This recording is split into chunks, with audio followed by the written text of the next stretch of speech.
Mirando la cámara. Vale. Hacen falta pruebas para creer que el gobierno ocultó estos hechos. Una teoría conspirativa, como cualquier otra teoría, necesita pruebas. Eso fue lo primero que me pregunté. ¿Dónde están las pruebas? Los científicos que aparecen en este programa hablan ante las cámaras por primera vez. En 1997, científicos de la NOAA grabaron un sonido en las profundidades del Pacífico. Se cree que es de origen orgánico, pero no se ha podido identificar. Lo llamaron Bloop. A principios de la década del 2000, se demostró que la Marina provocó el varamiento de ballenas mientras se probaba un sonar militar. Durante años, la Marina negó ser el responsable de esos varamientos, pero es un hecho. En algunos de esos incidentes, se informó de otros cuerpos que fueron arrastrados con las ballenas. En 2004, 2 niños fueron los primeros en llegar a un varamiento masivo en el estado de Washington. Lo grabaron con su móvil. Los niños aseguraron haber visto algo ese día. Aseguraban haber visto un cuerpo.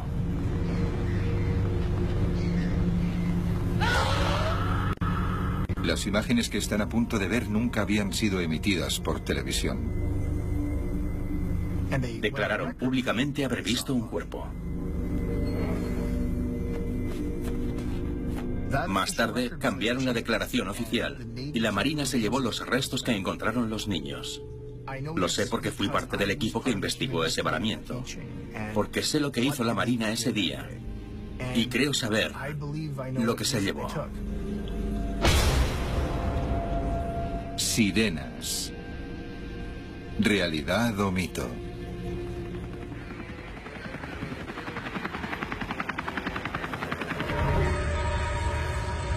Playa de Muclips, estado de Washington, 4 de abril de 2004. Lugar del mayor varamiento de ballenas en la historia de los Estados Unidos.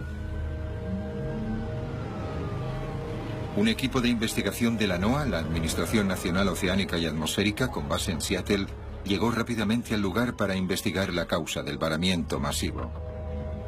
El doctor Brian McCormick, respetado biólogo marino, dirigía la investigación. En el año 2000, McCormick publicó un estudio histórico que relacionaba los varamientos masivos de ballenas con las pruebas de sonares militares que realizaba la Marina. El estudio obligó a suspender el programa ese mismo año. El doctor McCormick y su equipo sospechaban que la Marina había empezado a utilizar nuevamente el sonar. Ahora 2 miembros de ese equipo han accedido a hablar por primera vez ante las cámaras acerca de lo que según ellos descubrió la Marina, pero nunca ha salido a la luz. Recuerdo que miré por encima de las dunas y aquello era increíble. Nunca había visto nada parecido. Me llamo Paul Robertson. Fui ayudante de investigación del Dr. McCormick. En aquel entonces, llevaba varios años trabajando en la NOAA. Cuando llegamos, se acercaba una tormenta y el viento soplaba tan fuerte que ahuyentó a toda la gente de la playa. Así que solo estábamos nuestro equipo y el de la Marina. Acordonaron una zona de la playa. Había personas con trajes de protección contra materiales peligrosos. Podían ser biólogos o personal sanitario, no estábamos seguros. Pero eso nos llamó la atención. Brian fue uno de los primeros científicos en encontrar una relación entre el varamiento masivo de las ballenas y el uso del sonar de la Marina. Era el más experimentado en esos casos, pero ni siquiera él había visto algo parecido. Soy Rebecca Davis. Trabajé como bióloga de campo en la NOAA, en el Departamento de Mamíferos Marinos, antes de unirme al equipo del Dr. McCormick en 1999. Era visible la sangre que salía por los oídos de las ballenas. Nunca habíamos visto nada parecido. Todas las ballenas sangraban por los oídos. Eso significa que sufrieron algún tipo de traumatismo interno importante. Tomamos muchas muestras de tejido para estudiarlas con el microscopio y determinar la causa de la muerte. Lo recogimos todo tan rápido como pudimos. Pero Brian no quería irse. Quería coger la mayor cantidad posible de muestras porque quería saber qué estaba haciendo allí la Marina. Cuando el equipo de la Marina se fue, nos acercamos a la zona en la que habían estado trabajando y no habían abierto a ningún animal. No les habían practicado la autopsia. No teníamos ni idea de lo que habían estado haciendo.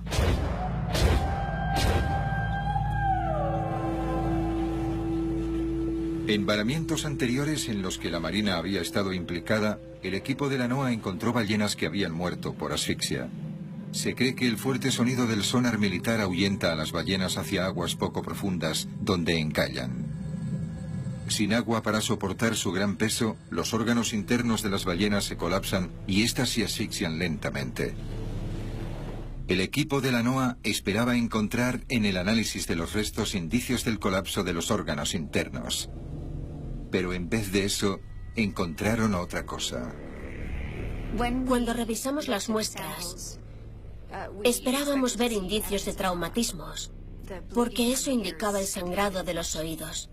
No estábamos preparados para lo que íbamos a ver. Los órganos internos no colapsaron. Lo que vimos era consecuencia de traumatismos contundentes. Había lesiones circulares en las muestras, evidencias claras de daños, y estaban en todas las muestras que recogimos.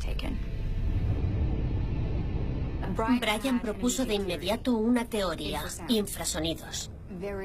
Son ondas de sonido en frecuencias ultrabajas que pueden, teóricamente, ser usadas como armas con efectos potencialmente devastadores. Se lanzan contra tejidos vivos con una velocidad y una fuerza increíbles.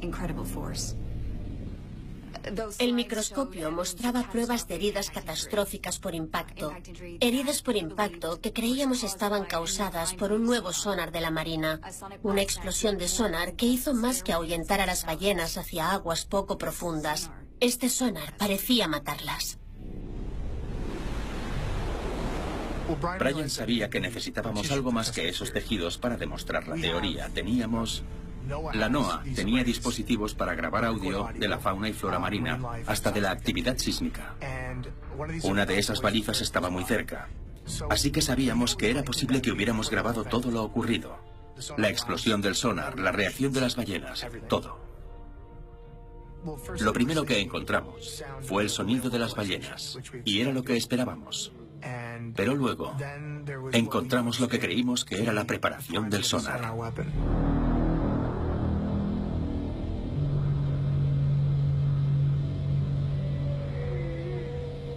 Luego hubo un silencio. Resultó ser la calma que precede a la tormenta, porque entonces oímos un boom.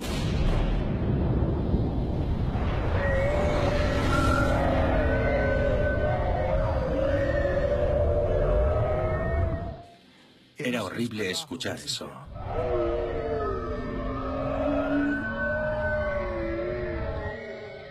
Brian estaba tan preocupado catalogando la explosión del sonar que casi pasa por alto lo que había después.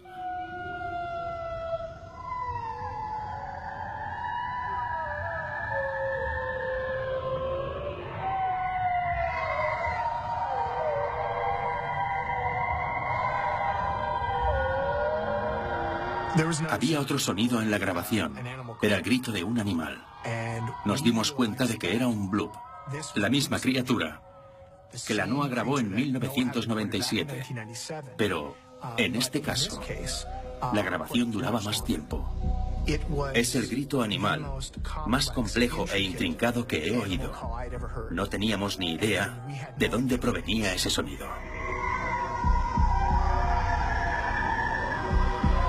Lo único que sabíamos era que esa criatura que se había escuchado una sola vez en la historia de la humanidad había vuelto a aparecer.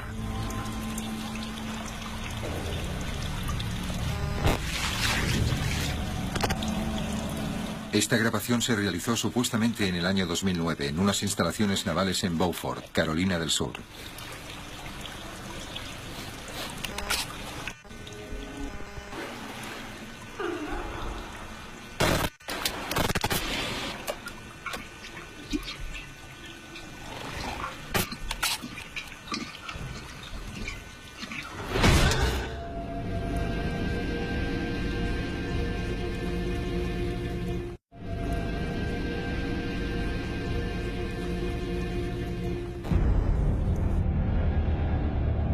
He visto la grabación que supuestamente se hizo en Beaufort.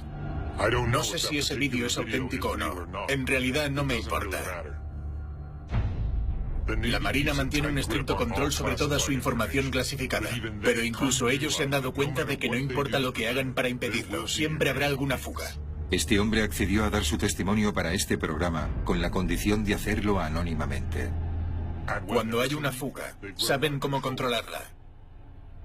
No me sorprende que el vídeo de Beaufort fuera considerado falso inmediatamente. La Marina dice que es falso, así que es falso. Siempre que hay una fuga de información, los militares utilizan sus influencias para hacer creer al público en general lo que ellos quieren que crean. Lo que sí puedo deciros es que he visto una criatura que está en poder de la Marina. La recogimos después de la primera prueba en el estado de Washington. Ese día estaba en la playa, pero no fuimos los primeros en llegar.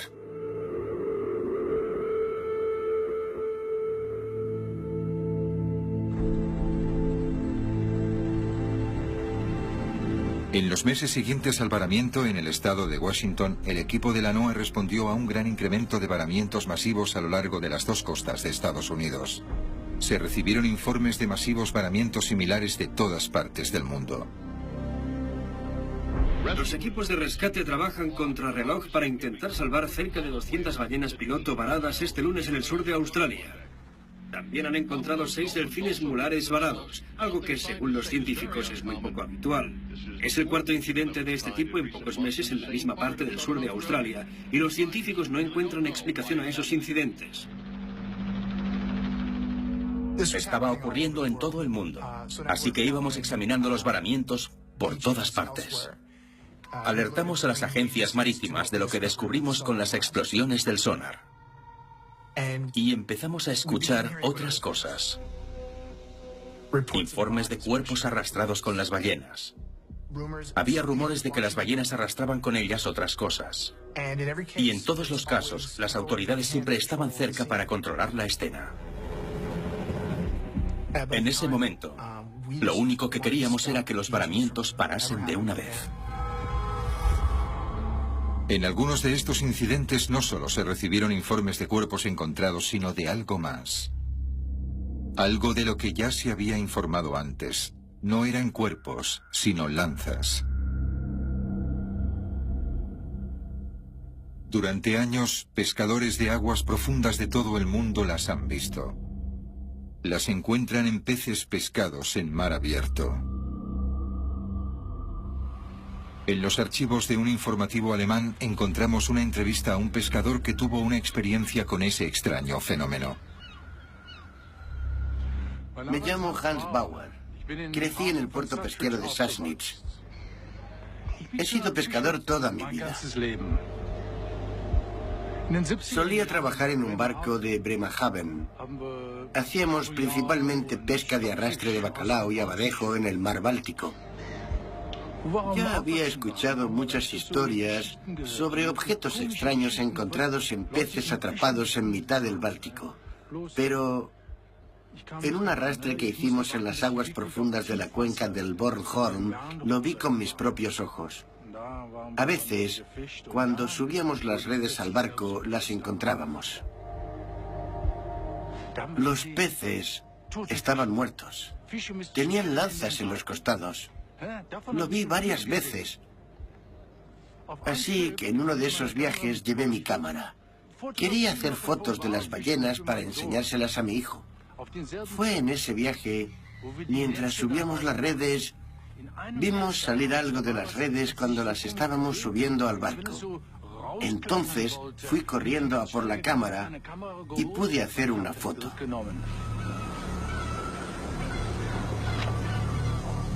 Creo que de aquí venían las lanzas. Creo que molestamos a ese bicho mientras pescaba.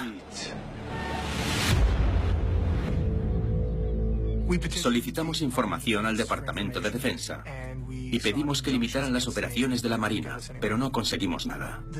La Marina aseguraba que únicamente estaba estudiando las anomalías y que no las estaba causando. Nosotros seguimos compilando los perfiles de esos sucesos y repasando lo único que teníamos, que era la grabación. Escuchamos y analizamos la grabación no sé cuántas veces y la comparamos con grabaciones de ballenas y delfines. Este sonido, a nuestro entender, parecía mucho más intrincado, mucho más avanzado. Creímos tener ciertas posibilidades de resolver el misterio, pero nos sobrepasaba. Así que necesitábamos ayuda. Soy el doctor Rodney Webster de la Universidad del Sur de Florida. Estoy especializado en comunicaciones animales. Mi trabajo se centra principalmente en las vocalizaciones de cetáceos, delfines y ballenas. Gran parte de mi trabajo consiste en buscar significantes, que son sonidos particulares a los que puedes relacionar un sentido o un estado anímico. Para los humanos serían palabras, así que serían como palabras de delfines. Lo más interesante de la grabación de 2004 es que pude identificar literalmente cientos de significantes y organizarlos en patrones reconocibles. En los 30 años previos no habíamos reunido tanta información en el estudio de delfines y ballenas. Pero eso no fue todo lo que el Dr. Webster encontró en la grabación. Me di cuenta de que había cambios de tono en el bloop en ciertas partes de la grabación. Así que realicé un análisis espectrográfico de los datos en frecuencias superiores a las que percibe el ser humano. Y esto es lo que encontré. Esto es a velocidad real, eliminando el sonido de las ballenas.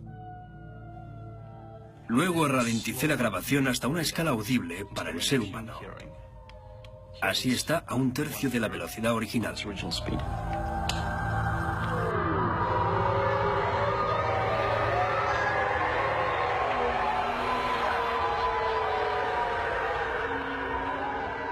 Múltiples individuos.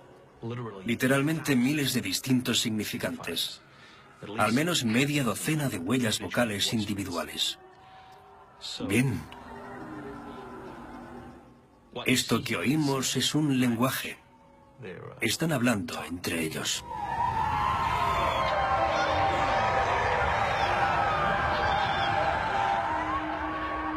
¿Qué animal podía tener un lenguaje tan complejo, tan sofisticado?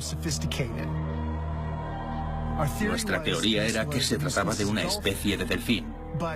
Pero había otra teoría que pronto tuvimos que considerar. La teoría del simio acuático. De hecho, es una teoría acerca de nosotros mismos, de dónde provenimos. Sé que siempre ha habido una gran controversia, pero creo que ahora realmente tenemos algo.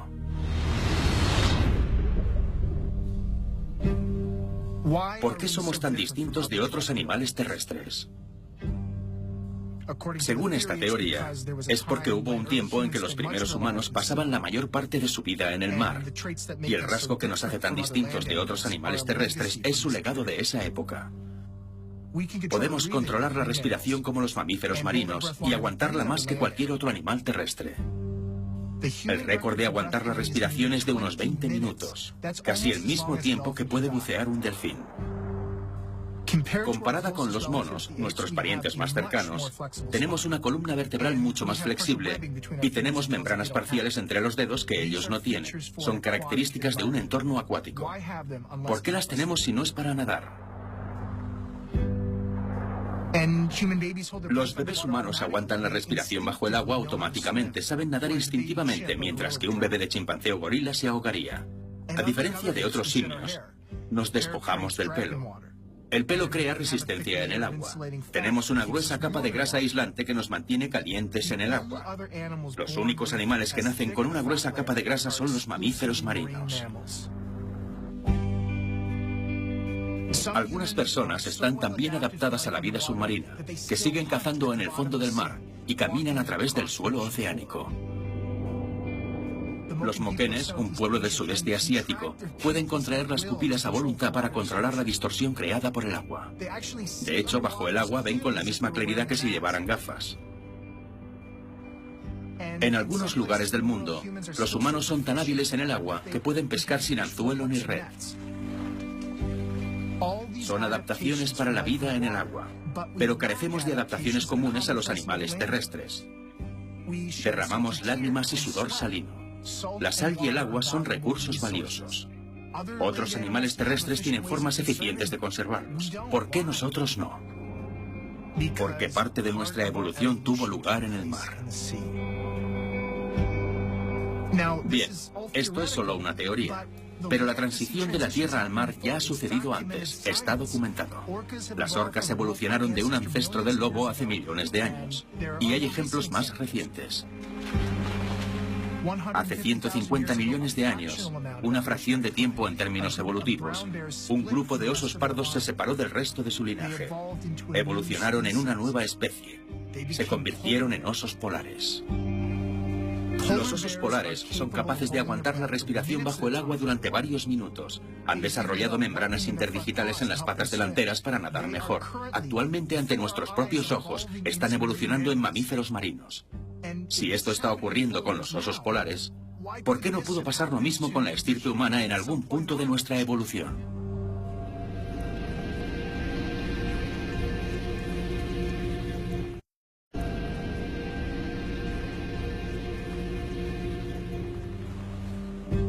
¿Podríamos descender de un grupo de simios que un día se convirtieron en mamíferos marinos? África, hace 7 millones de años.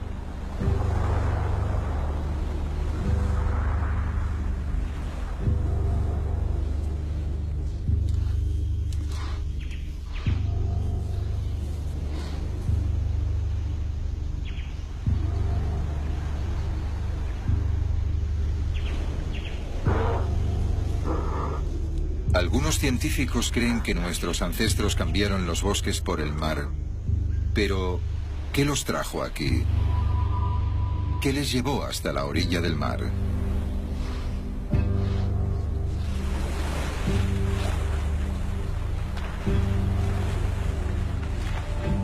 Fue la comida.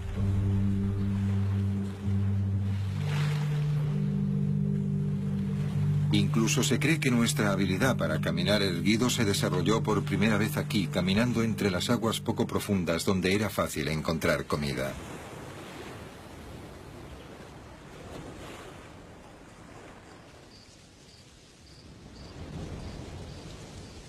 Los árboles habían sido nuestra cuna, pero ahora estábamos adaptados para el mar. Con el tiempo, más ancestros de los humanos se reunían a lo largo de la costa. También se cree que fue allí donde empezó a desarrollarse nuestra inteligencia avanzada. El cerebro se desarrolló gracias a nutrientes como el yodo y los ácidos grasos que había en abundancia en los crustáceos y mariscos que allí encontraban. Estábamos empezando a cambiar, al igual que el entorno.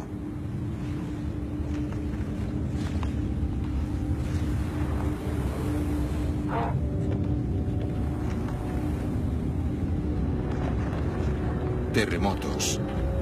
Actividad volcánica a lo largo de la costa. La costa este africana pronto quedaría inundada por un aumento del nivel del mar. Algunos de nuestros ancestros se quedaron en tierra y conservaron algunas de las características de adaptación del período acuático de su evolución. Otros se fueron en distintas direcciones.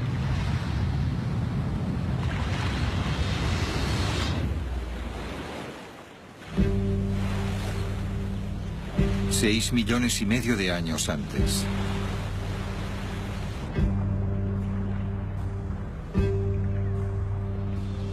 Si nuestros ancestros lejanos pasaron un tiempo viviendo en el mar, ¿es posible que un grupo se separara del resto?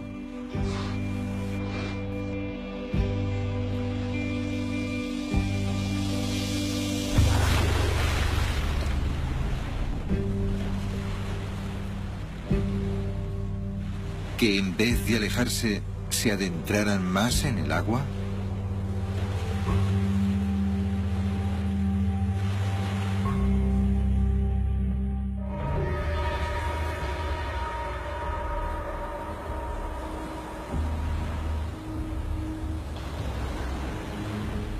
Detallamos todos los varamientos posteriores al de Washington para intentar establecer un patrón de participación de la Marina.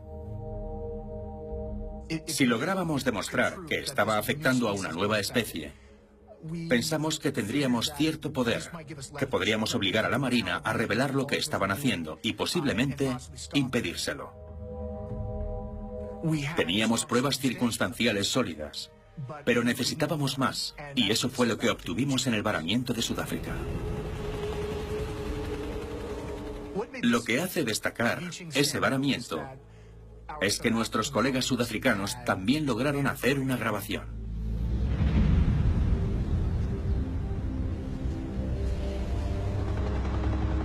Por supuesto, habíamos oído hablar del trabajo del Dr. McCormick. Conocíamos los informes que relacionaban los varamientos masivos con pruebas de sonares. También conocíamos los rumores de que esas pruebas podían haber afectado a una especie que la ciencia aún no había identificado. Y, por supuesto, también habíamos escuchado la grabación del bloop. Soy el Dr. Gavin Dittmar, jefe del proyecto de investigación acústica del Centro de Investigación de Biología Marina de la Universidad de Ciudad del Cabo. Reconstrucción. Teníamos un dispositivo submarino a solo 1 kilómetro de la costa de Ciudad del Cabo. Formaba parte de un programa de investigación para observar la población de ballenas en ciertas épocas del año. Nos pusimos en contacto con el Dr. McCormick porque creíamos haber encontrado lo mismo.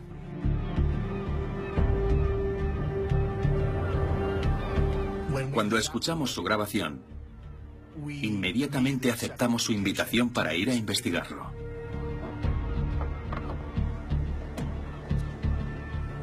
Llegamos unas 40 horas después del varamiento y nuevamente no fuimos los primeros en llegar. Otros investigadores oficiales habían estado allí.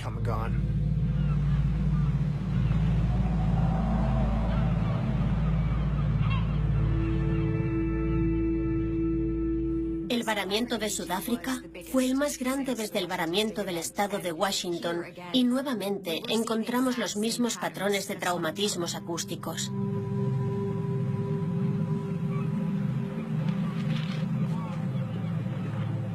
Lo que era distinto en Sudáfrica era la grabación. Tenían la grabación de un bloop, la misma extraña criatura que habíamos grabado, y de una explosión de sonar de baja frecuencia idéntica. Pero aquí, lo revelador fue lo que ocurrió antes de la explosión. Era el sonido de un bloop, parecido al que habíamos grabado. Estaba claro que era el mismo tipo de criatura, pero esta vez también se oía un delfín. No es ninguna sorpresa.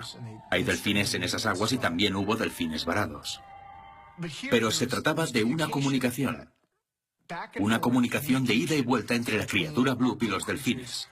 Lo cual nos hizo pensar que se podía tratar de un delfín, alguna especie nueva de delfín. A partir de ese momento, creímos que eso era lo que estábamos buscando. Hasta ese momento solo teníamos pruebas acústicas, pero la evidencia física que nos dio el Dr. Dittmar fue lo más importante.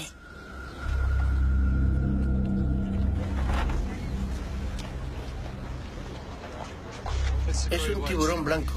No es el tiburón, sino lo que tiene dentro.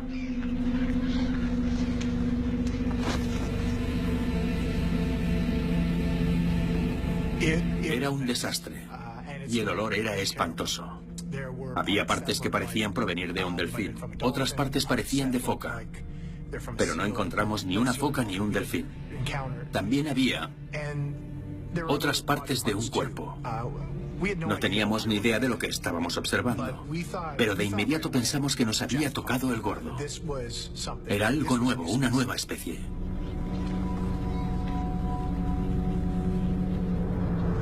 Había marcas de pinchazos alrededor de las agallas y la boca del tiburón. Al principio pensé que se trataba de lesiones ocasionadas con el arpón cuando estaba cerca del barco. Pero examiné una de esas lesiones y encontré en su interior un aguijón de raya venenosa.